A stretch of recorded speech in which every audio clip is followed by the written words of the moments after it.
Most fish are covered in scales, and there are several different types of scales out there. So one of the most primitive ones is this thing called a ganoid scale, and we can see it a little bit better up here. And this is a bit of gar skin, and ganoid scales are really, really thick. You can see it's shiny, and it kind of looks like a tooth, and that's because it's made out of enamel. It's enamel, and then underneath that is a layer of lamellar bone, and this makes it a very strong structure, almost like an armor. And those are not flexible scales whatsoever. Those have likely changed multiple different times into something known as the cycloid scale.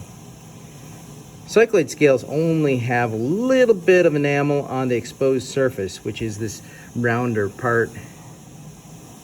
The rounded part on the outside here. Derived from that is a tenoid scale, and you're not going to be able to see it here. You'll have to take a look at it in the scope.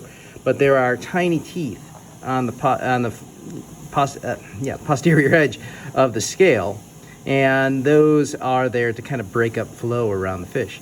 So cycloid scales tend to be found in the modern lungfishes. Bowfin have them, and then the earlier teleos. Once we get up into the more derived teleos, we see the tenoid scale evolving multiple different times. Sharks have a completely different type of scale that is unrelated to those types of bony scales. This is called a placoid scale, and this you'll definitely need a scope to see.